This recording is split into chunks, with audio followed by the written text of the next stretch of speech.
What's a lie your parents told you that ruined your life? I was looking through my best friend Paula's phone when I saw a Venmo payment that made my stomach drop. Monthly payment, Ava Roll sent to P. Preston. $2,500. My name is Ava. Paula's last name is Preston. I scrolled up with shaking hands. Payment after payment, going back years. Ava Friend Services. Monthly Ava engagement. Ava birthday party appearance. Thousands of dollars from an account named Jessie Sullivan. My mother. Paula returned from the bathroom. I held up her phone, the payment screen still visible. Her face went white. Around us, our other friends continued their brunch conversations, unaware that my entire world was crumbling. Ava, I can explain. You're being paid to be my friend? The table went silent. Aubrey and Savannah exchanged glances I'd never noticed before. Guilty glances. Skylar suddenly became very interested in her mimosa. They all knew. It's not what it looks like, Paula said, reaching for her phone. But I was already pulling up more transactions. Aubrey Rodriguez, Savannah Park, Skylar Williams, all receiving monthly payments from my mother, all for Ava-related services. 5 years of payments, 5 years of friendship. All of you?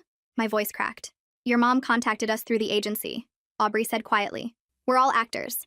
Struggling actors who needed steady work. I thought about every moment. Paula holding my hair when I was sick. Aubrey celebrating when I got promoted. Savannah crying with me when my ex cheated. Skylar planning elaborate birthday surprises. All of it. Paid, performed. The crying, the laughing, every single moment. The emotions were real, Savannah insisted. We grew to actually care. Because you were paid to. I stood up, knocking over my water glass. The restaurant staff stared, but I didn't care. 5 years of inside jokes, shared secrets, adventures, the group chat that kept me sane, the friends who got me through my depression, all hired by my mother. Ava, please. Paula grabbed my arm. Yes, it started as a job. But we genuinely what? Like me? How could you possibly know? You were contractually obligated to spend time with me.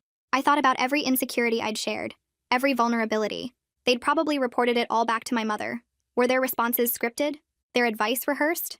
When I'd sobbed about feeling like nobody really knew me, were they fighting not to laugh at the irony? My phone rang. Mom, how long have you known? She asked immediately. Of course they'd already told her. How could you do this to me? You were so lonely after college. So withdrawn. You needed friends and weren't making any. I just wanted to help. By hiring actors? By making my entire social life a lie? They're good girls. They care about you now. They care about their paychecks. I hung up and looked at the 4 women I'd considered my closest friends. My bridesmaids-to-be. The people I'd planned to have in my life forever. They sat there like actresses waiting for their next cue. Show me your contracts, I demanded. Paula pulled up a document on her phone. Professional Friend Services, LLC. I was listed as Client 447. There were performance metrics, response time requirements, mandatory weekly interactions, penalty clauses for breaking character. Breaking character, I read aloud. So this is all character work to you? Not anymore, Skylar said. That's what we've been trying to tell your mom.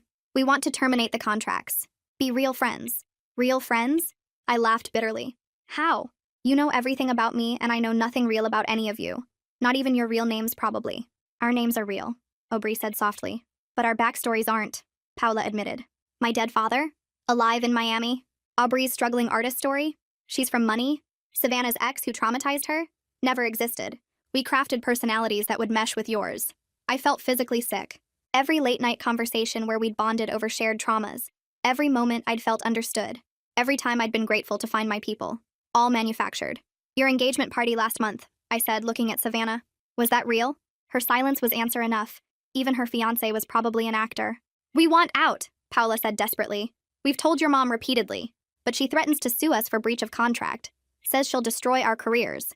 So you just kept lying to me? We didn't know how to tell you.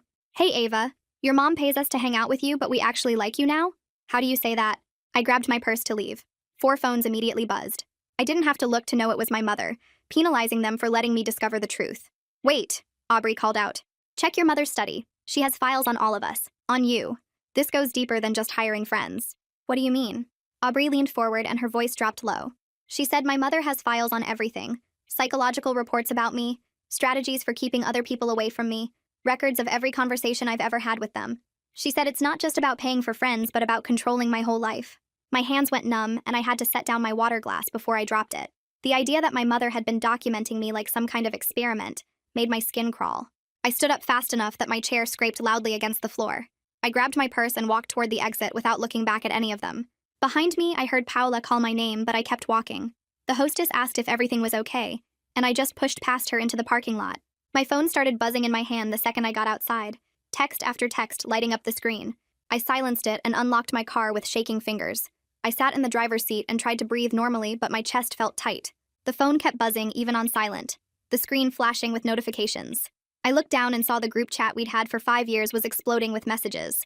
Paula sent 3 long paragraphs about how the job became real to her, how she actually cares about me now even though it started as acting. Aubrey sent screenshots of emails, dozens of them, all sent to my mother's address. The subject line said things like, "Request to disclose truth to client," and ethical concerns regarding continuation. I scrolled through them and saw Aubrey had been begging my mother to let her tell me the truth for over a year. Savannah wrote that she's been seeing a therapist twice a week because the guilt was eating her alive. She said she wanted to quit, but my mother threatened to sue her and ruin her career. Skylar sent a message saying she tried to quit 3 separate times, and my mother increased her payment each time to make her stay. I read every message while sitting frozen in the parking lot. Other cars pulled in and out around me, but I couldn't move. The messages kept coming, all 4 of them trying to explain, trying to make me understand, but understanding didn't change what they'd done. After an hour of sitting there, I finally started the car. My hands were steadier now, replaced by cold determination. If Aubrey was right about the files, I needed to see them before my mother had a chance to hide anything. I pulled out of the parking lot and drove toward the suburbs where my mother lives. The drive took 30 minutes, and I spent the whole time thinking about what I might find. My mother's house looked exactly the same as always when I pulled into the driveway. Perfect lawn, perfect flowers, perfect exterior hiding whatever mess was inside. I used my key to let myself in through the front door. The house was quiet and empty. My mother was probably still trying to reach the 4 women, trying to do damage control. I walked straight to her home study, a room she always discouraged me from entering. She'd say it was boring, just bills and paperwork, nothing interesting. The door was unlocked when I tried the handle. I stepped inside and looked around at the neat desk, the filing cabinets, the bookshelf. Then I noticed the small security camera mounted in the corner near the ceiling. I'd never paid attention to it before, always assumed it was part of the house security system. But now I realized my mother was probably watching me right this second. My stomach turned, but I didn't leave. Let her watch. Let her see me find out the truth. I went to her desk and started opening drawers. The first 2 had normal things, pens and notebooks and old tax documents. The 3rd drawer was locked, but the key was in the top drawer, which seemed careless until I realized my mother never expected me to go looking. I unlocked it and pulled out a thick binder. The cover had a label that read, Client 447 Ava Sullivan, with the Professional Friend Services LLC logo printed at the top. I opened it and saw contracts with all 4 women's signatures. Payment schedules going back 5 years. Performance reviews written by my mother rating each woman on different metrics like responsiveness, emotional authenticity, and ability to mirror my moods. There were detailed profiles of all 4 women showing their real backgrounds next to the fake stories they told me. Paula's father wasn't dead. He was alive and living in Miami. Aubrey wasn't a struggling artist from a poor family. She came from serious money. Savannah's traumatic ex-boyfriend never existed at all. Everything they'd told me about themselves was crafted specifically to connect with my life experiences. I kept flipping through pages and found scripted conversation starters organized by category. There was a whole section labeled Romantic Breakup Support, with suggested phrases and emotional tone guidelines. Another section called Career Setback Comfort, with response patterns they should follow. A 3rd section titled Birthday Celebration Protocols, with specific instructions for making me feel special and valued. I realized that so many of our deep conversations, the ones where I felt truly understood, were probably following these scripts. The spontaneous heart-to-hearts that meant everything to me were carefully planned performances. In the back of the binder, I found printed photos from parties and trips we took together. There was the beach weekend from 2 years ago, the Vegas trip for my birthday, the camping adventure where we got lost and laughed until we cried. Each photo had notes written in my mother's handwriting in the margins. Next to a photo of Paula and me laughing at brunch, she wrote, Paula, increase humor here, client responding well to levity. Next to a picture of Aubrey hugging me at my promotion party, she wrote, Aubrey, mirror Ava's mood more closely. She needs reflection, not cheerleading. Next to a shot of Savannah with her arm around me, she wrote, Savannah, physical affection working well, increase frequency. My mother had been directing their performances like a movie, giving notes on how to play their parts better. I found a timeline document tucked into a pocket at the very back. It showed every major event in my life over the past 5 years with dates and notes. My graduation, my first job, my promotions, my relationship with Blake. But what made my blood run cold was seeing that my mother contacted the agency exactly 2 weeks before Blake broke up with me. There were notes in her handwriting that said, preparing support infrastructure, and ensuring emotional stability during planned relationship disruption. The words suggested she knew the breakup was coming. Or worse, that she somehow made it happen. Had she contacted Blake? Paid him to leave me? Interfered with my relationship so I'd be vulnerable and need the support of my paid friends? My chest got tight and I couldn't catch my breath right. Classic panic attack symptoms, the kind I hadn't felt in years. I pulled out my phone to call Emma, my college roommate, the one person I thought existed before all of this. But I stopped with my finger over her name. How did I know Emma was real? How did I know anyone in my life wasn't hired by my mother? I hung up before the call connected and sat down hard in my mother's desk chair. Everything I thought I knew about my life was a lie. Every friendship, every connection, every moment of feeling understood or cared for. All of it could be fake. All of it could be another performance orchestrated by my mother. I looked around the study at the filing cabinets and wondered what else was in here. What other parts of my life had she controlled and documented? The camera in the corner blinked its little red light and I stared back at it, wondering if she was watching me fall apart right now. The front door opened downstairs and I heard my mother calling my name. Her footsteps came up the stairs fast but not panicked, like she already knew exactly where I was and what I'd found. She appeared in the study doorway and her face looked resigned instead of surprised, which told me everything I needed to know about that security camera blinking in the corner. She'd been watching me discover her files this whole time and drove straight home to deal with it. She walked in and sat down in the chair across from her desk, not trying to take the binder from my hands or make excuses. Her posture was too calm, too prepared, like she'd been rehearsing this conversation in her head for years just in case I ever found out. She started talking in this measured tone about how I was desperately lonely after college, barely leaving my apartment for weeks at a time, and she just wanted to help me build a social life since I wasn't making friends on my own. The words sounded practiced and smooth, like lines from a script she'd memorized. She kept saying she did it because she loved me and couldn't stand watching me suffer alone, but every justification felt hollow when I was sitting there holding proof of how she'd controlled every friendship I thought I had. I cut her off and asked directly what Aubrey meant about this going deeper than just hiring friends. My mother's face got tight and she tried to change the subject, talking about how the girls really did care about me now and how that's what mattered. I held up the timeline document with all the notes about Blake and demanded to know if she interfered with my relationship. She opened her mouth but no words came out, and that silence was worse than any confession. Instead of waiting for an answer, I started taking photos of every page in the binder with my phone. My mother said I shouldn't do that those were private files, but she didn't actually try to stop me physically. I photographed the contracts, the payment schedules, the performance reviews, the scripted conversations, the annotated photos, everything. My hands shook, but I made sure each photo was clear and readable. While I was flipping through the back pages, I noticed a thumb drive clipped to the inside back cover, one of those tiny ones that's easy to miss. I unclipped it and put it in my pocket before my mother could react or object. My phone buzzed in my hand with a long text from Paula. I didn't read it right away, but I could see it was multiple paragraphs, way longer than her usual messages. After I finished photographing the last page, I opened the text and read through it while my mother sat there watching me. Paula wrote that she and the others had been trying to get out of their contracts for over a year. She explained how they'd told my mother repeatedly that they wanted to terminate the agreements and be real friends, but my mother threatened to sue them for breach of contract every single time. The text said my mother had leverage because she could ruin their acting careers if they broke the non-disclosure agreements or told me the truth.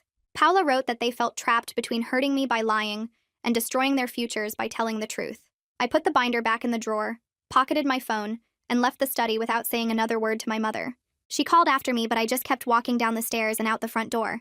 I got in my car and drove home in this weird fog where everything felt both too real and completely unreal at the same time. Once I was safely locked inside my apartment, I pulled out my laptop and searched for therapists who work with family problems and people who've been lied to by people they trust. The first website I found listed someone named Sabine Law who had availability later this week.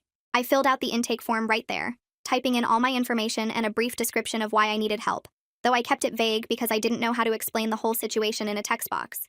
The next morning, I woke up and couldn't fall back asleep because my brain wouldn't stop going over everything I'd discovered. I got up and started researching contract attorneys, looking for someone who dealt with weird employment situations or service agreements that seemed wrong. I found this lawyer named Raoul Howard, whose website mentioned experience with disputes over unusual contracts. I called his office as soon as they opened and explained briefly that I needed to understand some legal options for people trapped in contracts they wanted to escape. The person who answered scheduled me for a meeting later that week.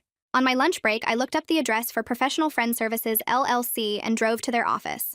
It was in this generic business park with a bunch of other companies. Nothing that would make you think anything strange happened there. I walked into the reception area and it looked like any normal corporate office with motivational posters on the walls and a pleasant woman sitting at the front desk. Somehow that made the whole thing more disturbing, like they were hiding what they really did behind this boring professional appearance. I didn't talk to anyone, just looked around for a minute and left. Back at my desk, I drafted a formal email to the agency's general contact address, requesting all the data and files they had about me. I asked about their policies around client consent, and whether they required permission from the actual person before accepting contracts from family members. I hit send and went back to work, though I couldn't focus on anything. Within an hour, I got a response from someone named Prudence Mays. The email was short and said they'd review my request and respond within 10 business days per their standard procedures. It felt like a stalling tactic, like they were buying time to figure out how to handle me now that I knew what they'd done. That evening, Paula texted asking if we could meet privately because she needed to talk to me face to face. I agreed even though I was still angry, because I needed to understand her side of this and see the actual contract with my own eyes. We met at a coffee shop way across town where neither of us would know anyone. She brought her laptop and pulled up the contract document, turning the screen so I could read it. The penalty clauses were right there in the terms. Specific dollar amounts she'd have to pay if she broke character or failed to meet the minimum weekly interaction requirements. There were sections about maintaining the fabricated backstory and consequences for revealing the true nature of the arrangement. I read through page after page of rules about how she was supposed to act around me, what she was allowed to say, how she had to report back to my mother about my emotional state and major life events. That evening back at my apartment, I pulled up my phone records online and opened the binder from my mother's study next to my laptop. I started with the timeline document that showed agency contact dates and matched them against my call history. The first major spike was right before my college graduation 5 years ago, when I'd felt so alone at the ceremony. My mother had called the agency 12 times in the week leading up to it. Then there was the cluster of calls right before my ex Blake broke up with me. 23 calls over 4 days. I scrolled through my entire phone history, and every significant moment had the same pattern. When I got promoted at work, agency calls spiked 2 days before Aubrey threw me that surprise celebration. When I was sick with the flu, multiple calls preceded Paula showing up with soup and staying the whole weekend. Even my birthday parties over 5 years showed coordination, with calls intensifying in the weeks before each one as my mother planned every detail with the agency. I made a spreadsheet documenting every correlation, and by midnight I had 47 instances where my mother's contact with the agency preceded what I'd thought were spontaneous acts of friendship. 3 days later, I drove to Sabine Law's office for my first therapy appointment. Requested Reads is on Spotify now. Check out link in the description or comments. The waiting room had those generic calming paintings and a white noise machine that didn't quite cover the sound of someone crying in another room. When Sabine called me in, she was younger than I expected, with dark hair pulled back, and an office that felt more like a living room than a medical space. I sat on her couch and tried to explain what happened, but the words came out jumbled and she handed me tissues before I realized I was crying. She asked me to start from the beginning, so I told her about finding the Venmo payments and discovering the contracts and learning my entire social life was manufactured. Sabine listened without interrupting, and when I finished, she said something that made my chest feel less tight. She told me what my mother did was called enmeshment, where a parent can't see their child as a separate person with their own life. She explained that my mother's help wasn't actually help, because real help builds someone's independence instead of taking it away. Within that first hour, Sabine was giving me words for things I'd felt but couldn't name, like how my mother's concern always came with control attached. The next day, I called my mother and she answered on the first ring like she'd been waiting. I didn't let her talk, just asked her directly about the memo I'd found in the files. The one from 3 years ago where she instructed the agency to have Aubrey discourage me from taking a job offer in Seattle. My mother went quiet for a long moment, then said Aubrey had just been helping me see the downsides of moving so far away. I told her that wasn't helping. That was manipulating me into staying close, so she could keep controlling my life. She started talking about how the Seattle job would have been bad for my career growth, and I was better off staying in my current position. I could hear it then, the way she wrapped control inside concern so smoothly I'd never noticed before. She genuinely believed she was protecting me from bad decisions instead of preventing me from making my own choices. I hung up without saying goodbye. The following morning, I drove back to the Professional Friend Services office and walked straight to the reception desk. I asked to speak with someone in leadership about the contracts involving me. The receptionist made a call, and 10 minutes later, a woman in her 50s came out and introduced herself as Prudence Mays. She had that corporate polish that made everything she said sound rehearsed. We sat in a small conference room, and I asked her directly if the contracts were legally binding. Prudence folded her hands on the table and said that all their contracts were enforceable legal agreements between the agency and the service providers. I asked if she thought it was ethical to accept money from someone's mother to manufacture their friendships without their knowledge. She said the agency operates within all applicable laws, and their clients' arrangements are confidential. When I pushed back, she just repeated that the contracts were binding and suggested I consult an attorney if I had concerns. 2 days later, I met with Raul Howard in his law office downtown. He was in his 40s with graying hair and an office cluttered with case files. I showed him all the photos I'd taken of the contracts and my mother's files. Raul spent 20 minutes reading through everything while I sat there trying not to fidget. Finally, he looked up and explained that I didn't have much legal recourse because I wasn't actually party to any of the contracts. The agreements were between my mother and the agency, and between the agency and the 4 women. But he said the women themselves might have grounds to challenge the contracts, especially the penalty clauses and the restrictions on terminating the agreements. He suggested trying to negotiate a mutual release where the women would be freed from their contracts in exchange for my agreement not to pursue any legal action against the agency. Over the next few days, my phone buzzed constantly with individual messages from Aubrey, Savannah, and Skylar. Aubrey sent a long text admitting that her whole struggling artist story was fake. She wrote that she actually came from a wealthy family in Connecticut and had never worried about money in her life. Savannah's message came next, confessing that the traumatic ex-boyfriend she'd cried about never existed. She'd fabricated the entire relationship and breakup story because the agency told her I'd relate better to someone who'd been hurt. Then Skylar sent a message that made me feel sick all over again. She wrote that even her engagement was fake, that her fiancé was another actor from a different agency, and their whole relationship was staged. I sat on my couch reading these revelations and feeling like I was learning who these people actually were for the first time. On Friday evening, I opened the group chat we'd maintained for 5 years. The last message was from Paula asking if I was okay. I scrolled up through thousands of messages, inside jokes, photos, plans, 5 years of daily contact that felt essential to my life. I clicked on the group settings and my finger hovered over the exit button. The moment I pressed it, I felt this rush of relief mixed with grief. So intense, I had to put my phone down. The chat disappeared from my screen, and I sat there in my quiet apartment, realizing I had no one to text anymore. Monday morning at work, I was halfway through my coffee when I got a message from HR asking me to come to their office. My manager, Karen, was there with the HR director, and they both looked uncomfortable. The director explained that my mother had emailed them over the weekend expressing wellness concerns about me. She'd written that I was going through a difficult time and might not be thinking clearly. I felt my face get hot as the director showed me the email on her computer screen. My mother had suggested the company should monitor my work performance and consider whether I needed a leave of absence. I told them my mother had no business contacting my workplace and explained briefly that we were having family issues. Karen looked relieved and said they just needed to follow up on any wellness concerns, but they had no intention of monitoring me differently. That afternoon, I went home and spent 3 hours systematically changing every password I had. Email, banking, social media, streaming services, everything. I removed myself from my mother's phone plan and set up a new account in just my name. While I was updating my phone settings, I found the location services section and saw that tracking was enabled. I clicked into the history and felt my stomach drop. There was an archived record going back years showing everywhere I'd been, every coffee shop, every friend's house, every late night at the office. My mother had been watching my movements this entire time. I disabled everything and then sat there staring at my phone, wondering what other access she had to my life that I didn't know about. The next morning at work, my coworker Mina stopped by my desk. We'd worked in the same department for 2 years, but never really talked beyond casual greetings and occasional work questions. She asked if I was okay because I seemed upset lately. I must have looked surprised because she smiled and said she didn't mean to pry, but she'd noticed I seemed stressed. Then she asked if I wanted to grab coffee after work. Nothing serious, just if I needed someone to talk to. I studied her face, trying to detect any sign that this was staged or paid for, but her expression was just genuinely concerned and a little uncertain, like she wasn't sure if she was overstepping. I heard myself say yes before I'd really decided, and we made plans to meet at the coffee shop down the block at 5:30. That evening, my phone buzzed with an email from Aubrey. The subject line just said, "You need to see this," and there was a PDF attachment. I opened it on my laptop and felt my hands go cold as I read the document. It was a memo dated 2 years ago with the Professional Friend Services logo at the top. The text was short and direct, instructing all 4 actors to discourage any friendship I might develop with a coworker named Mina Greco. The memo stated that organic relationships outside the managed circle posed risks to program effectiveness. I read it 3 times to make sure I understood what I was seeing. My mother had specifically targeted Mina before I even really knew her, just because we worked in the same department. I pulled up my email and wrote to Aubrey asking her to send me the complete file with all the metadata and timestamps still attached. She responded within 10 minutes with a larger file that included the full email headers. I opened it and saw my mother's email address right there in the sender information. The timestamp showed she had sent it on a Tuesday morning at 9:15, probably right after she got to her own office. The directives were clear and specific, telling the actors to isolate me from any genuine friendships that might form naturally. I saved the file to 3 different locations, and then just sat there staring at my screen. My second appointment with Sabine happened 2 days later.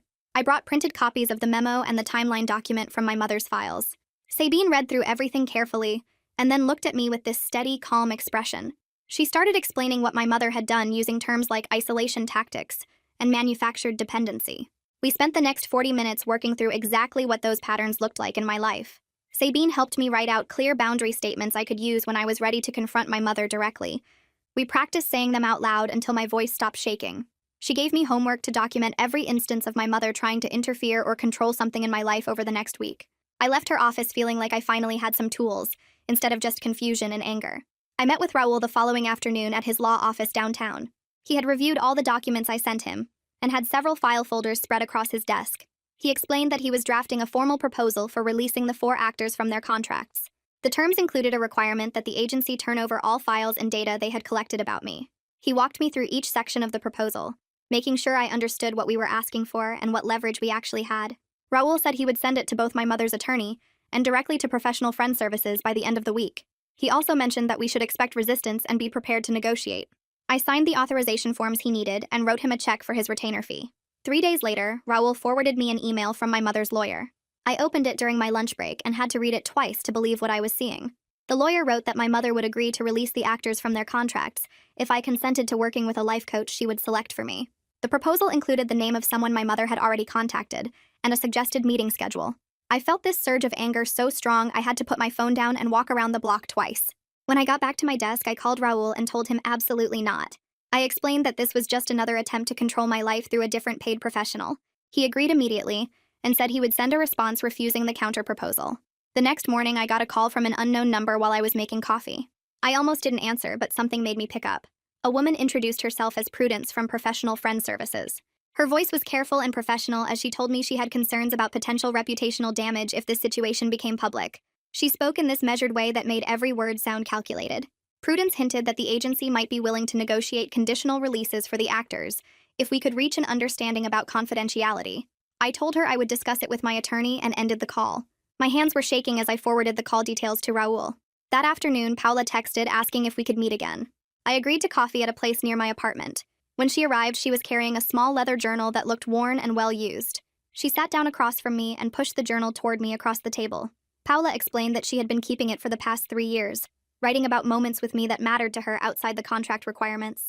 She showed me entries about times when she forgot she was being paid and just enjoyed my company. There were pages about a road trip we took where we got lost and ended up laughing for hours. Notes about a night when we stayed up late talking about our dreams and fears. I didn't know what to say, so I just asked if I could take it home to read. She nodded and said I could keep it as long as I needed. I spent most of that night reading through Paula's journal entries. She had dated each one and included small details I had forgotten about. There was an entry about the day I got promoted at work, and we celebrated with cheap champagne in my apartment. Another about a morning when we met for breakfast before work, just because we both needed company.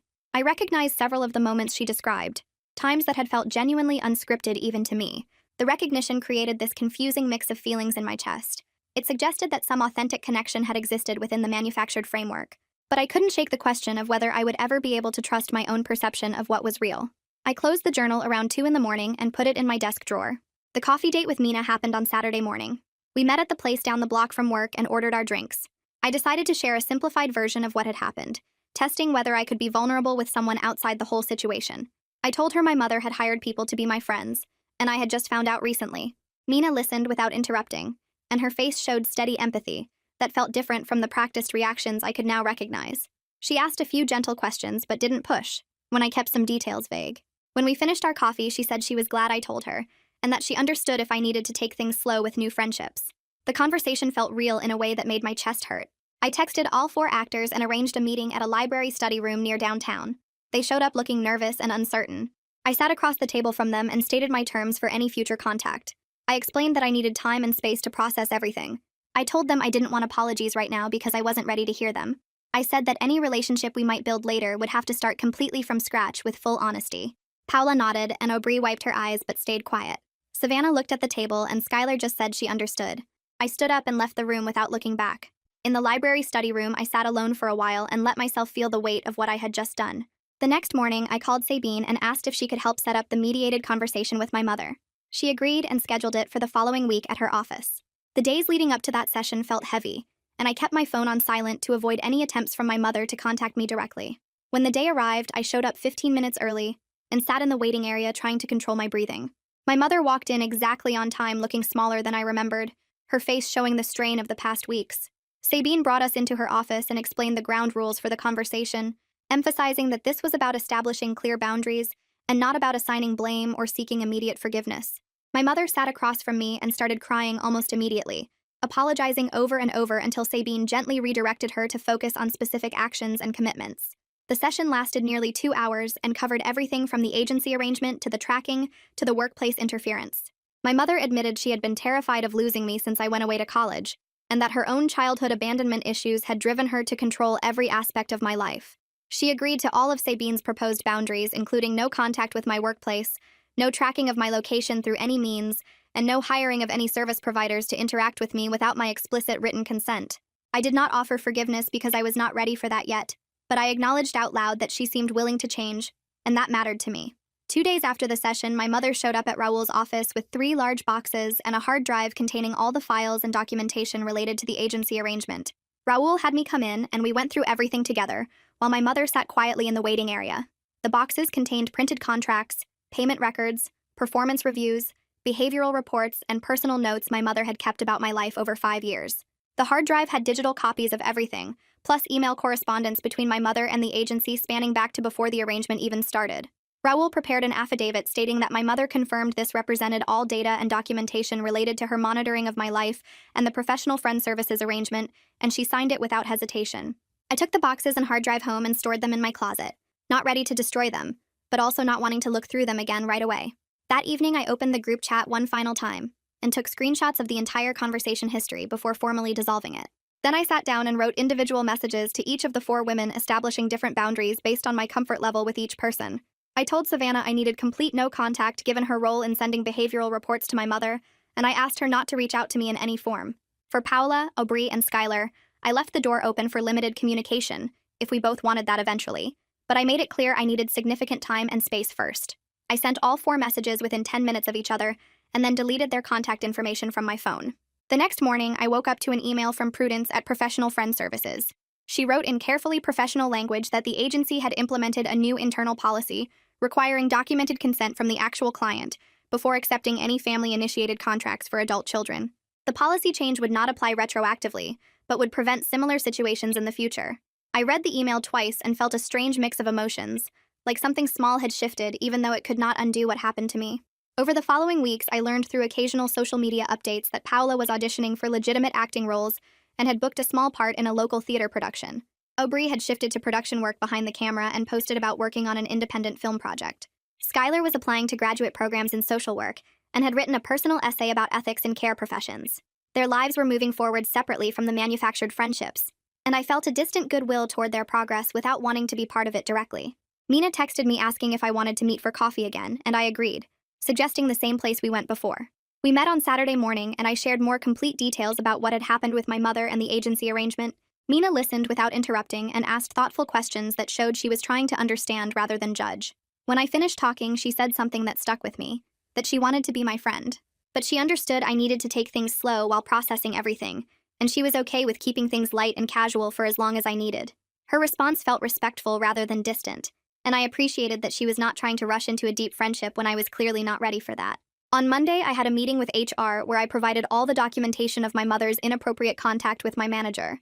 They reviewed everything carefully and told me they would add notes to my file blocking any future communication from her regarding my employment. The HR representative also confirmed that my mother's contact had violated company policies about third-party interference, and they would handle it internally. The workplace boundary felt secure now in a way it never was before, like I had finally protected one area of my life from her reach. That weekend, I spent both days systematically going through my apartment and removing items my mother had given me or that were connected to her access to my life. I packed up decorative items she had bought, clothing she had picked out, and kitchen supplies she had insisted I needed. I updated all my emergency contacts to remove her as the primary person and changed my mailing address for sensitive documents to a P.O. box she did not know about. I also drove to her house one last time to collect my remaining belongings from my old bedroom, filling 2 suitcases with things I actually wanted to keep. In my next therapy session with Sabine, we reached a milestone where I could clearly articulate my core values of authenticity and autonomy. I told her I was learning to tolerate the loneliness that came with having a smaller but genuine social circle, and that the discomfort of isolation felt more honest than the false comfort of manufactured connection. Sabine helped me see that rebuilding trust in my own judgment would take time, and that it was okay to move slowly in forming new relationships. 3 weeks after dissolving the group chat, I received a text from Paula asking if we could meet to talk about one specific memory from 3 years ago that she insisted was completely unscripted. I hesitated for 2 days before responding, but eventually agreed to meet her briefly at a neutral coffee shop. We sat across from each other, and she brought up the weekend we had spontaneously driven to the beach, getting lost on back roads and laughing about terrible gas station snacks and staying up late talking on the sand.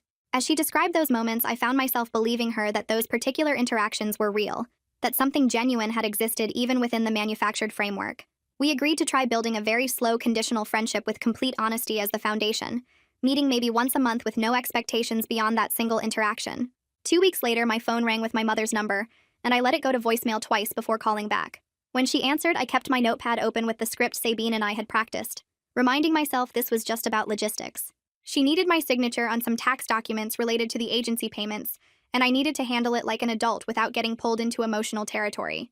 We talked for maybe 4 minutes total, sticking to the facts about where to send the papers and when I could get them notarized. She didn't ask how I was doing or try to justify anything, and I didn't offer any personal information beyond confirming my current mailing address. When we hung up, I sat there feeling oddly calm instead of shaky, realizing that neutral contact was actually possible if we both followed the boundaries. The next afternoon, I met Raul at his office to sign the final paperwork closing my case. He showed me confirmation that my mother had paid the full contract termination fees to the agency, over $15,000 to release all 4 women from their agreements. I wrote him a check from my savings account for his bill, which came to $800, way less than I expected given how many hours he spent reviewing documents and drafting proposals. He shook my hand and told me I handled everything with impressive clarity, considering how messy the situation was, and I left his office feeling like I had actually protected myself through proper channels, instead of just reacting emotionally. That evening, I opened my laptop and started writing a letter I had no intention of sending anywhere. I addressed it to my 22-year-old self, the version of me who graduated college and moved to a new city, feeling completely alone and disconnected from everyone. I wrote about how the loneliness she felt was real and valid, but that manufactured comfort was worse than honest isolation. I explained that real friendships take time and involve risk, and sometimes mean sitting with discomfort instead of accepting easy solutions. I told her that our mother's fear of losing us would drive her to controlling behavior, but that it wasn't our job to manage her anxiety. I wrote for almost 2 hours, filling 4 pages with everything I wished I could go back and tell that scared, lonely version of myself. When I finished, I folded the letter and put it in an envelope that I tucked into my desk drawer, not for anyone else to read, but just as a way of acknowledging that younger self and letting her go. The following weekend, I deliberately made no plans at all, wanting to see what it felt like to choose solitude instead of having it forced on me. I slept late on Saturday and spent the afternoon reading a book I had bought months ago but never opened. I cooked an elaborate dinner just for myself, trying a new recipe that took over an hour to prepare, and I ate it slowly at my kitchen table without turning on the TV or scrolling through my phone. On Sunday morning, I sent Mina a casual text asking if she wanted to grab brunch the following week, and when I hit send, I noticed I felt okay whether she said yes or no. The invitation was genuine but not desperate, and I could handle either response without it meaning anything about my worth.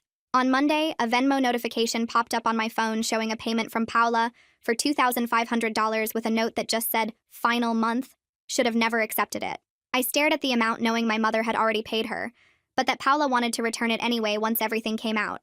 I transferred the money that same day to a nonprofit I found online that helps young adults transitioning out of controlling family situations, keeping the donation anonymous because I didn't need recognition or a tax write-off. A few days later, I opened my email and saw a message from my mother with the subject line, "Update, no response needed." Inside, she wrote 3 sentences explaining that she started seeing a therapist who specializes in anxious attachment and controlling behaviors, that she was doing this work for herself, and that she understood I might not want to know, but she was sharing it anyway. The email didn't ask for my approval or try to guilt me into responding, and I appreciated that she was finally taking action without making it about getting something from me. I saved the email in a folder without replying, letting it exist as information rather than an opening for renewed contact. That weekend, I pulled out old photo albums and scrolled through 5 years of digital pictures, making deliberate choices about what to keep. I archived most of them into a folder I rarely opened, but I kept a few specific images that represented moments I decided to claim as meaningful, regardless of how they came about. There was a photo from the beach trip with Paula that we had talked about during our recent coffee meeting, and another from my birthday 2 years ago, where I was genuinely laughing at something Aubrey said. I couldn't erase the context, but I could choose to own the memories as part of my story, instead of letting them be completely contaminated by the betrayal. Late one evening, I created a throwaway account on a support forum and wrote an anonymous post about my experience with manufactured friendships and family interference. I kept all the details vague, changing names and locations and specific circumstances, but I told the core story honestly without making myself a victim or my mother a villain. Sharing it felt like releasing something I had been carrying alone, and after I posted it, I closed the browser without checking for responses or waiting for validation. The story existed now outside of just my own head, and that was enough. On a sunny Sunday morning, 3 weeks after our last conversation, I picked up my phone and texted Mina asking if she wanted to grab brunch. She responded within 10 minutes with an enthusiastic yes and a suggestion for a place near both our apartments. I felt something quiet and hopeful reading her response, not the manufactured excitement of my old friendships, but something more solid and real. I was building something genuine now, One honest interaction at a time, and even though it was slower and scarier than the version my mother had constructed, it was actually mine. That's today's story finished up. I'm grateful you were here, because these moments feel brighter when they're shared. Hopefully it left you smiling just a little. Subscribe if you'd like to keep sharing more of these with me.